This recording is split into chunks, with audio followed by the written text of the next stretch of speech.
Redmi 13C பார்க்க பயங்கரமாக இருக்கானே. அதுக்காக சிம்மரிங் எஃபெக்ட் எல்லாம் போட்டு பயங்கரமான ஆள். அதான் மொரட்டு பீஸா? ஆமாம், 1.5 நாள் பேட்டரி தாங்குது. மொரட்டு பீஸ் பேட்டரி. ஆக்சுவலாக அந்த 13C வாங்கி ஒரு ரொம்ப சந்தோஷமும் பட்டிருக்காரு, சில சமயங்களில் வேதனையும் தெரிவிச்சிருக்காரு. ஸோ அது எல்லாத்தையும் பற்றி தான் இப்போ நம்ம தொடர்ந்து பார்க்க போகிறோம். ஸோ 13C யூசர்ஸ் யாராவது இருந்தீங்கன்னா நீங்களும் கொஞ்சம் ப்ரோஸ் அண்ட் கான்ஸ் மாதிரியான விஷயங்களை வந்து கமெண்ட் செக்ஷனில் பதிவு பண்ணிங்கன்னா எல்லாருக்குமே யூஸ்ஃபுல்லாக இருக்கும். நீங்கள் ஏதாவது சப்போஸ் டிப்ஸ் அண்ட் ட்ரிக்ஸ் வச்சிருக்கீங்க ஆனால் கார்த்திக் யூஸ் ஆகும். கார்த்திக் யூஸ் ஆகும். போஸ் போஸ் நாய்க்குட்டியோட வணக்கம் வியூவர்ஸ். சரியான ஃபீல் பார்க்கலாமா? Hello hello hello. இல்லை, நான் 13C 5Gன்னு போட்டாவே யூடியூப்ல நிறையா வருது. ஆனால் என்ன இந்த மொபைலில் அந்த டிப்ஸ் அண்ட் ட்ரிக்ஸ் எல்லாம் வரமாட்டேங்குது. அதான் ஏன்னு எனக்கும் தெரியல. நல்லா வருது. நோ நோ நோ இல்லை இல்லை, நோ பேட் வேர்ட்ஸ் ப்ளீஸ். நல்ல நல்ல விஷயங்கள் சொன்னேங்க. ஓ அப்படியா? சரி ஓகே. இப்போ 13C வந்து நீங்கள் என்ன பட்ஜெட்டுக்கு ப்ரோ வாங்கினீங்க? நான் 12,500க்கு வாங்கினேன். 12,500க்கு எதனால இது வாங்கினீங்க?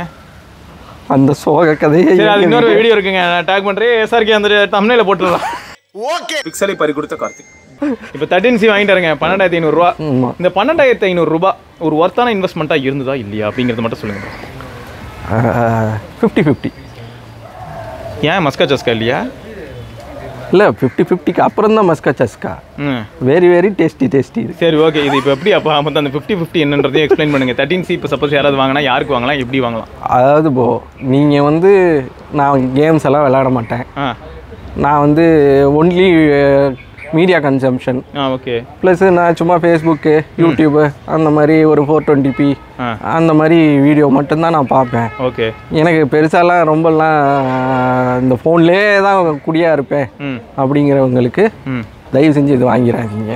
ஓ, அதாவது இந்த ஃபோன்லேயே அதிகமாக யூஸ் பண்ணுறது, கேம் ஆடணும்னு நினைக்கிறது, ஃபோனில் மட்டும் தான் டைமே ஸ்பெண்ட் பண்ணுவேன், வேறு எங்கேயுமே ஸ்பெண்ட் பண்ண மாட்டேன், தூங்குறது கூட இந்த ஃபோன் மேலே தான் அப்படிங்கிறவங்களுக்கு செட் ஆகாதுங்கிறீங்க. தயவு செஞ்சு வாங்கிடாதீங்க. ஸோ அப்போ வந்து என்னை பொறுத்த வரைக்கும் டக்குன்னு எனக்கு என்ன புரியுதுன்னா, இது எல்டர்ஸ்க்கு ஓரளவுக்கு ஃபேவரபுளாக அமையிறது. கண்டிப்பாக.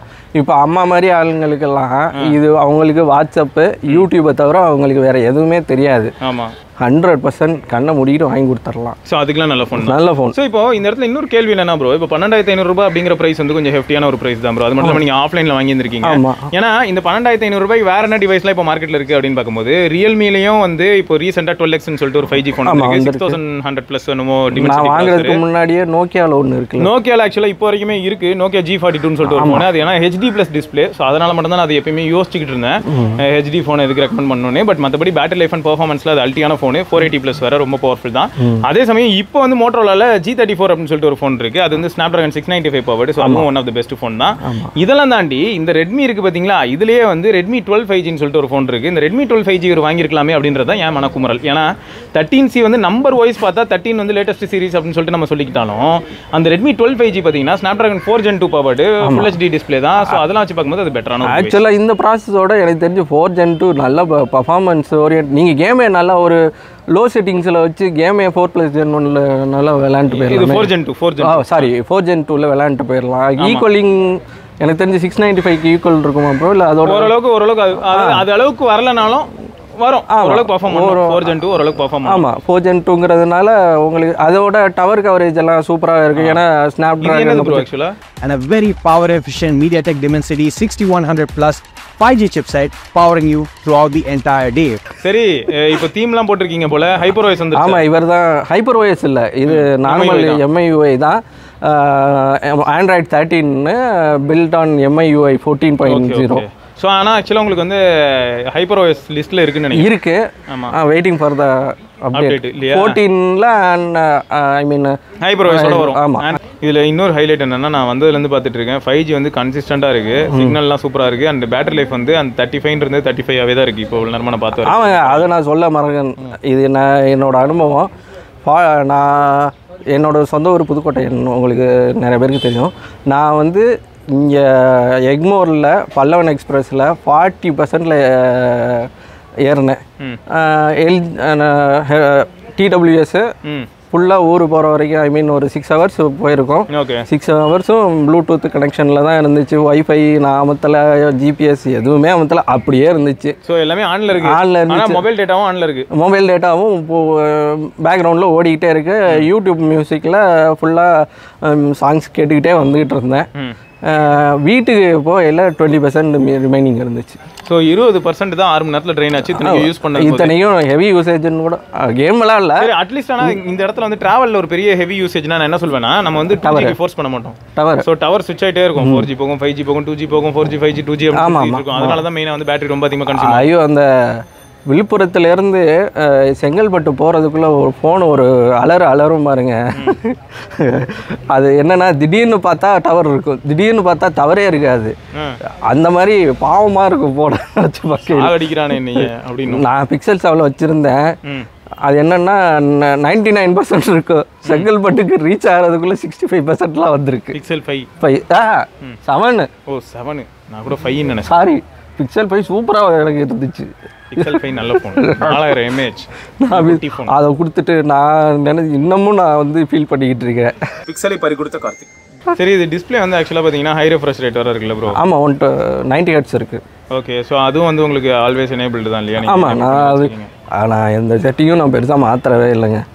நல்லா தான் இருக்குது. தீம் மட்டும் போட்டு வச்சுருக்கீங்க? ஆமாம், தீம் மட்டும் இந்த ஃபஸ்ட்டு இவர் ஆப்பிள் தீம் ஒன்று சஜஸ்ட் பண்ணார், அது இருந்துச்சு. அதுக்கப்புறம் இப்போ பேப்பர் யூஐன்னு நினைக்கிறேன், அது போட்டால் ஃபேண்டாஸ்டிக் சான்ஸே இல்லை. பேப்பர் யூஐ போட்டதுலேருந்து சிம்பிளி ஃபேண்டாஸ்டிக். அந்த ஸ்மூத்னஸும் நல்லா இருக்குங்க. 90 ஹெர்ட்ஸாக இருந்தாலும் செம்மையாக இருக்குது. அது இத்தனைக்கு எல்சிடி பேனல் இல்லை ப்ரோ? எல்சிடி பேனல் தான். ஸோ கோடெல்லாம் விளாது. அந்த ஒரு தைரியத்தில் தான் நான் இருக்கேன். அப்டேட்டே நான் கேட்டுக்கிட்டு இருக்கேன், இல்லாட்டினா அப்டேட் கேட்க மாட்டேன். ஓகே, ஸோ ஸ்பீக்கர்ஸ் வந்து ஸ்டீரியோவா ஸோ சிங்கிளா ப்ரோ? இல்லை, சிங்கிள் தான்.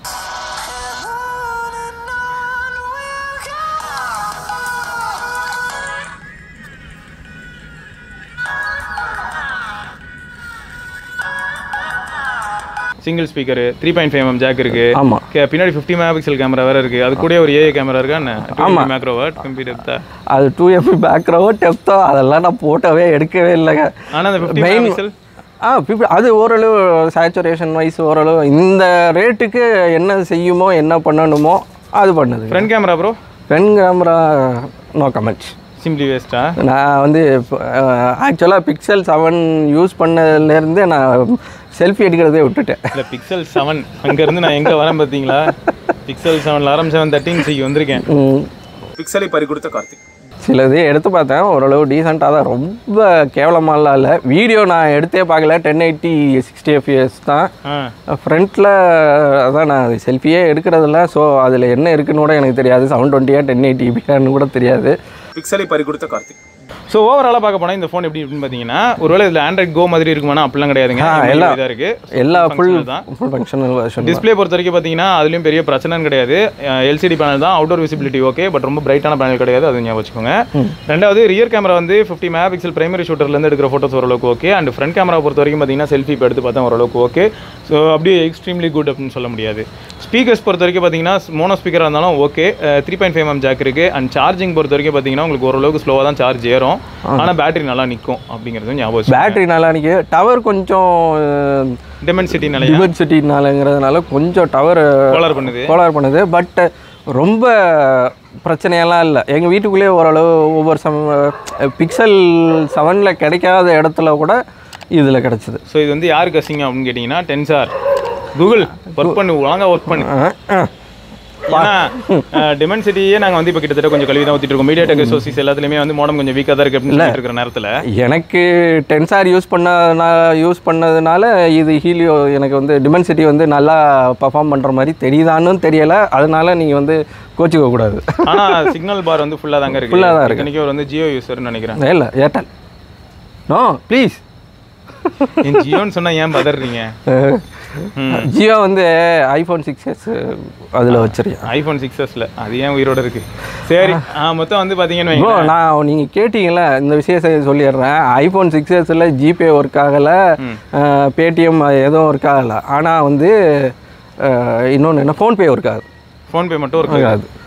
அதுவும் எவ்வளோ நாளுக்குன்னு தெரியல. கொஞ்சம் நாள் அதுக்கும் வாயில் பால் ஊற்றிடுவாங்க. இல்லை, சில பேர் சொல்கிறாங்க 5 yearsல கூட ஃபோன்பே இன்னமும் ஒர்க் ஆகிட்டு இருக்கு. அது வந்து உங்கள் லக்கை பொறுத்து. சில பேருக்கு ஒர்க் ஆகுது, சில பேருக்கு ஒர்க் ஆகலை. ஏன்னா 5 yearsலாம் கடைசியாக அந்த iOS வந்து 9 நினைக்கிறேன். ஆமாம், அதுக்கெலாம் ஒர்க் ஆகுதாமா? ஒருவேளை 5 வருஷம் பழைய போஸ்ட்டோ? அது எனக்கு தெரியல. அது எனக்கு தெரியாது.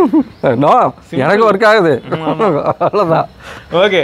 மொத்தம் இந்த 13C வந்து பார்த்தீங்கன்னா எல்டர்ஸ்க்கு ரொம்ப preferably good. And secondary phone and phone calls இந்த மாதிரியான விஷயங்களுக்கு யூஸ் பண்ணணும், பேட்டரி லைஃப் நல்லா இருக்கணும்னு நினைக்கிறவங்க மட்டும் தைரியமாக இந்த ஃபோனை வாங்கலாம்.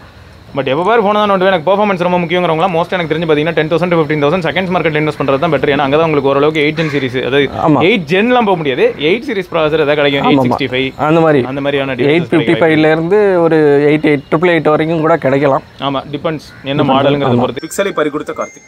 ஸோ மொத்தம் இதில் வந்து சைட் மவுண்டட் ஃபிங்கர் பிரிண்ட் தான் கொடுத்துருக்காங்க. சைட் மவுண்டட் ஃபிங்கர் பிரிண்ட் நல்லா சூப்பராக இருக்காது. அதில் ஜெஸ்டர்லாம் இருக்குமே ப்ரோ, எப்படி பண்ணா எல்லாமே. அதாவது உங்கள் ஹேண்டு சமத்தில் எனக்கு வந்து ஸ்வெட்டி ஹேண்ட், எனக்கு எப்போதுமே கை வேர்த்து தான் இருக்கும். நான் ஃபிங்கர் பிரிண்ட்டை வச்சாலும் கூட நல்லா ஒர்க் ஆகுது, சூப்பராக இருக்குது, ஃபாஸ்ட்டாகவும் இருக்குது. ஃபிங்கர் பிரிண்ட் சென்சாருக்கு எந்த குறையுமே சொல்ல முடியாது. சூப்பர். ஸோ மொத்தம் ஒரு பெரிய ப்ளஸ் பாயிண்ட் தான் இந்த மாதிரியான ஆஸ்பெக்டில். 12,500 ரூபாய்க்கு இந்த ஃபோன் தான் வாங்கணும் அப்படின்னு நாங்கள் சொல்லவே இல்லை. ஆனால் 12,500 ரூபாய்க்கு இப்படியும் ஒரு ஆப்ஷனை நீங்கள் ஆஃப்லைன் மார்க்கெட்டில் பார்க்க முடியும். இதை தான் வாங்கணும்னு இல்லை, இதை தாண்டி நாங்கள் என்னென்ன ஆப்ஷன்ஸ் இருக்குங்கிறது வீடியோட ஓப்பனிங்லேயே நிறைய தடவை நான் போன கடையில் கிட்டத்தட்ட ஒரு 1/2 மணி நேரம் என்னை பிரெயின் வாஷ் பண்ணாங்க ஒரு 2 டிவைஸுக்கு. மூளை செலவை செய்யப்பட்டுள்ளார். நான் சொல்லலையே. அப்படி இருந்தாலும் இன்னும் 150 ரூபா எக்ஸ்ட்ரா பே பண்ணி ஒரு பவர் பேங்க் கொடுத்து அனுப்பிச்சி விட்டாய். பார்த்துக்கங்க. அவங்ககிட்ட விவோ ஏதோ பேசியிருக்காங்க, விவோவும் ஓப்போவும் நல்லா பேசினாங்க.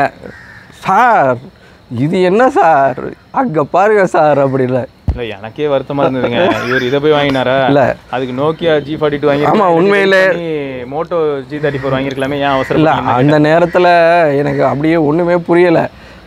ஏன்னா என் பொழப்பு அப்படி.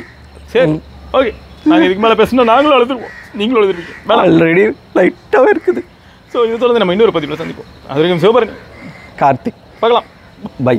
பிக்சலை பறி கொடுத்த கார்த்திக்.